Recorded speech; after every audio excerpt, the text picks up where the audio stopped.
தமிழக தேர்தல் கூட்டணி முடிவான பிறகு ஐக்கிய முற்போக்கு கூட்டணிகளின் மிக முக்கிய டார்கெட் திருமதி பிரேமலதா விஜயகாந்த் என்றால் மறுப்பதற்கில்லை. திராவிட முன்னேற்ற கழகத்தின் தலைமையிலான மதசார்பற்ற முற்போக்கு கூட்டணி பலமான வெற்றி கூட்டணியாக 3 தேர்தல்களை சந்தித்தும் உடையாமல் இந்த தேர்தலிலும் கூட்டணி தொடர்ந்த பொழுதும் விஜயின் அரசியல் வருகை திமுக, அதிமுக, நாதக போன்ற கட்சிகளின் வாக்கு சதவீதம் குறையக்கூடும் என்ற கணிப்பு அனைவரும் அறிந்த ஒன்று. கடந்த காலங்களில் பல தொகுதிகளில் 500 முதல் 1000 வாக்குகளில் வெற்றி வாய்ப்பை இழந்த வேட்பாளர்கள் கிட்டத்தட்ட 30ற்கும் மேற்பட்டோர். இந்நிலையில் இந்த தேர்தலில் விஜயின் தவக பிரிக்கப் போகும் வாக்குகளால் 120ற்கும் மேற்பட்ட தொகுதிகளில் 1000 முதல் 2000 வாக்குகளால், சில சமயம் 100 வாக்குகளால் கூட வெற்றி வாய்ப்பை இழக்க நேரிடும். அது ஆட்சி மாற்றத்தையோ தொங்கு சட்ட சபையை கூட அமைக்க நேரிடும் என்பது அரசியல் வல்லுநர்கள், அரசியல் தலைவர்களின் கணிப்பு. ஆதலால் இந்த தேர்தலில் பலம் வாய்ந்த கூட்டணியை அமைக்க அனைத்து கட்சிகளிலும் மும்மரம் காட்டினார்கள். இந்நிலையில்தான் 2026ஆம் ஆண்டிற்கான சட்டசபை தேர்தலின் கேம் சேஞ்சராக திருமதி பிரேமலதா விஜயகாந்த் தலைமையிலான தேசிய முற்போக்கு திராவிட கழகம் ஆட்டத்தை தொடங்கியது.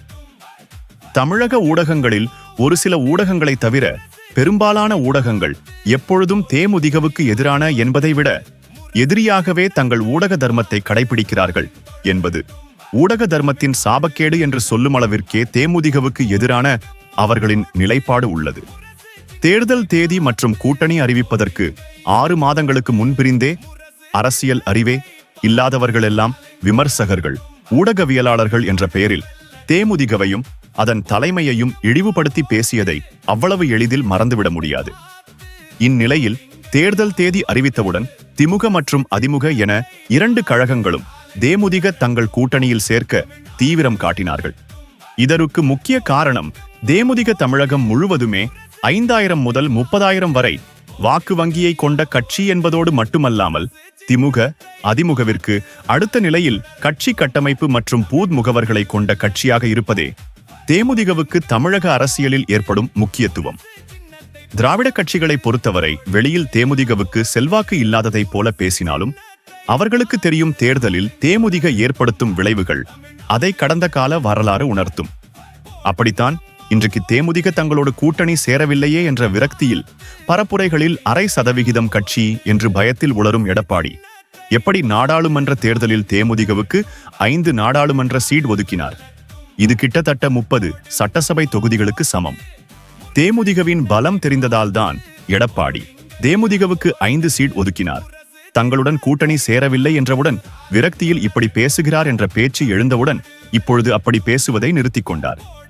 எடப்பாடி தலைமையின் மீது உள்ள நம்பிக்கையின்மையினால் தேமுதிக பொதுச் செயலாளர் திருமதி பிரேமலதா விஜயகாந்த் திமுக தலைமையிலான கூட்டணியில் சேர்ந்தவுடன் அதிமுக மற்றும் பிஜேபி தலைமையிலான கூட்டணிக்கு மிகப்பெரிய தோல்வி பயம் ஏற்பட்டுள்ளது. எப்படியும் தேமுதிக அதிமுக கூட்டணியில் தான் தொடரும் என்று குறைத்து மதிப்பிட்டு ஊடகங்களில் திமுக தங்கள் கூட்டணியில் சேர்த்துக் கொள்ளாது. அப்படியே சேர்த்துக் கொண்டாலும் 2 அல்லது 3 சீட்கள் மட்டுமே தருவார்கள். அதுவே அதிகம் என வாடகை வாயன்களை விவாதங்களில் பேசவிட்டு அவதூறு பரப்பினார்கள். இந்நிலையில் தேர்தல் தேதி அறிவித்த மறுநாளே திமுக மற்றும் தேமுதிக கூட்டணி அதிகாரப்பூர்வமான அறிவிப்பு வெளிவந்து எதிர்தரப்புக்கு அதிர்ச்சியை ஏற்படுத்தியதோடு மட்டுமல்லாமல் 10 சட்டமன்ற தொகுதி மற்றும் ஒரு ராஜ்யசபா சீட் உறுதி செய்து தி லயன் இஸ் ஆல்வேஸ் லயன் என நிரூபித்தார் திருமதி பிரேமலதா விஜயகாந்த். அதிர்ந்து போன போலி ஊடகவியலாளர்கள் மற்றும் எதிரணியினர், விசிகாவுக்கு 8 சீட் தானா, இப்ப வந்த தேமுதிகவுக்கு 10 சீட்டா, திருமாவளவனை அசிங்கப்படுத்தி விட்டார்கள் என விசிகாவிற்காக நீலி கண்ணீர் வடிப்பதைப் போல கூட்டணிக்குள் குழப்பத்தை ஏற்படுத்த முயன்றார்கள். அவர்களின் நரித்தனத்தை புரிந்து கொண்ட விசிக தலைவர் திருமாவளவன் தெளிவான விளக்கத்தை அளித்து அதற்கு முற்றுப்புள்ளி வைத்தார். 2011 கேப்டன் விஜயகாந்த் வந்து எதிர்கட்சி தலைவராக இருந்தார். அப்போ அந்த அந்தஸ்துன்னு ஒன்று இருக்கு இல்லையா, பொலிட்டிக்கல் ஸ்டேட்டஸ்னு ஒன்று இருக்குது. இப்போ அவங்க எங்களோட கூட்டணியில் சேர்ந்தப்போ அவங்கள நம்ம சிஎம் கேண்டிடேட் அப்படின்னு நம்ம அறிவிக்கிறோம். சரிபாதி சீட்டு கொடுக்கும். அப்போ 234 தொகுதியில் அவங்க வந்து மேஜர் கான்ட்ரிபியூஷன், மேஜர் போர்ஷன் எடுத்துக்கிட்டாங்க, கூடுதலான இடங்களை எடுத்துக்கிட்டாங்க.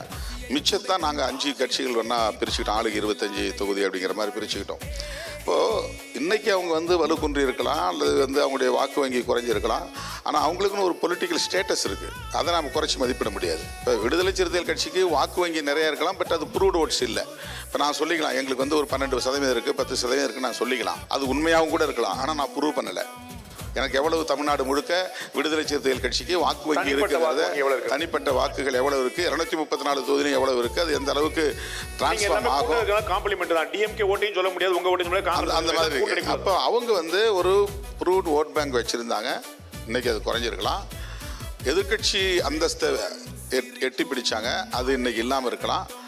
கேப்டன் விஜயகாந்த் அப்படிங்கிற ஒரு மாஸ் லீடர் இன்னைக்கு இல்லாமல் இருக்கலாம். ஆனால் அந்த கட்சிக்குன்னு ஒரு பாரம்பரியம் இருக்குங்கிற அடிப்படையில் ஒரு மரியாதை கொடுக்குறாங்க. கூட கொடுத்தாலும் உங்களுக்கு ஒன்றும் பிரச்சனை இல்லை அப்படின்னு. ஓகே. தேர்தல் பரப்புரைகளில் தங்கள் கட்சி வேட்பாளருக்கு மட்டுமே பரப்புரை செய்யாமல் கூட்டணி கட்சிகளின் வேட்பாளருக்காக பரப்புரைகளில் திருமதி பிரேமலதா விஜயகாந்த் காட்டும் கூட்டணி தர்மத்தின் ஈடுபாடு கூட்டணி கட்சி தொண்டர்களை மகிழ்ச்சியில் ஆழ்த்தியுள்ளதோடு மட்டுமல்லாமல் இவர்களுக்கு 10 சீட் கொடுத்ததில் எந்த தவறே இல்லை என சமூக வலைதளங்களில் திமுக கூட்டணியின் பவர் மேக்னெட் என புகழ்ந்து கொண்டுள்ளார்கள். இதனால் எரிச்சலடைந்த எதிரணியினர் கடலூரில் வேட்பாளர்களின் அறிமுக கூட்டத்தில் பிரேமலதா விஜயகாந்த் திருமாவளவனை அவமதித்து விட்டார் என மீண்டும் கீழ்த்தரமான அரசியல் செய்தார்கள். அதற்கும் அண்ணன் திருமாவளவன் அவர்கள் விளக்கம் அளித்து தன் கட்சி சிறுத்தைகளுக்கு புரிய வைத்து அவர்களின் சூழ்ச்சிகளில் சிக்கிக் கொள்ளாதீர்கள் என அறிவுறுத்தினார்.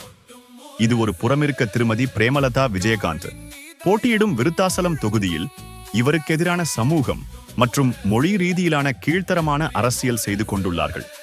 அது மட்டுமல்ல, சில தினங்களுக்கு முன் சேலத்தில் நடந்த முதல்வர் ஸ்டாலின் தலைமையில் ரோடு ஷோ மற்றும் வேட்பாளர் அறிமுக கூட்டம் நடந்தது. அதில் பிரேமலதா விஜயகாந்த் மற்றும் மணிம கட்சி தலைவர் கமல்ஹாசன் ஆகியோர் கலந்து கொண்டார்கள். அந்த கூட்டத்தில் பேசிய பிரேமலதா விஜயகாந்த் அவர்கள் முதல்வர் ஸ்டாலின் அவர்களின் கடந்த 5 ஆண்டு ஆட்சியின் சிறப்புகளையும் தேர்தல் அறிக்கையில் உள்ள நலத்திட்டங்களையும் குறிப்பிட்டு அண்ணன் ஸ்டாலின் பெண்களின் பாதுகாவலன் எனவும் பெண்களுக்கான பல நல்ல திட்டங்களை கொண்டு வந்துள்ளார் எனவும் எந்த குறையும் சொல்ல முடியாத அளவிற்கு சிறந்த ஆட்சி நடத்துகிறார் என்றும் ஒரு சில பெண்களுக்கு எதிரான குற்றங்கள் மட்டுமே நடக்கின்றன, அதுவும் அண்ணன் ஸ்டாலின் 2ஆம் முறை பொறுப்பேற்றவுடன் இரும்பு கரம் கொண்டு சரி செய்யப்படும் என்று கூறினார்.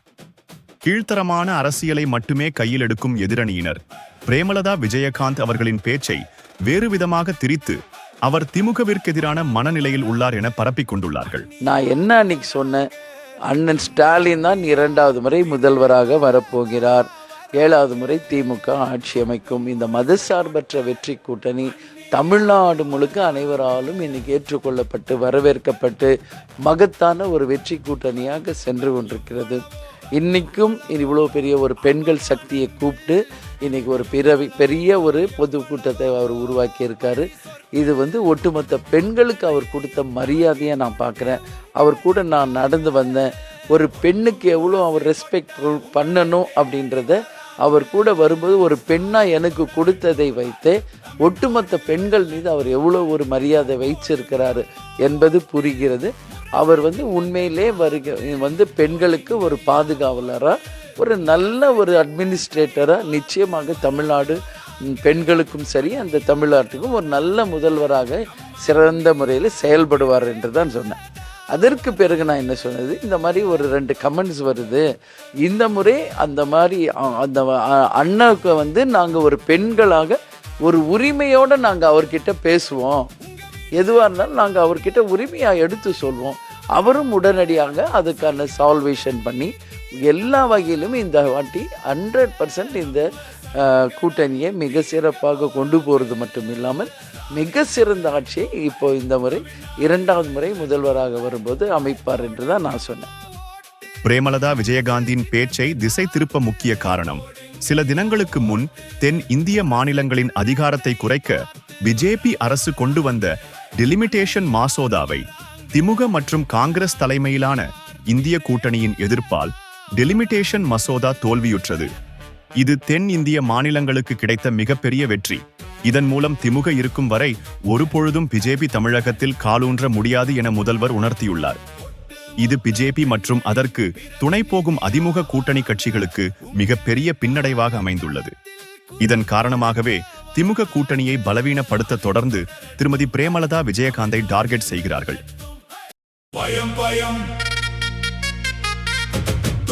பயம்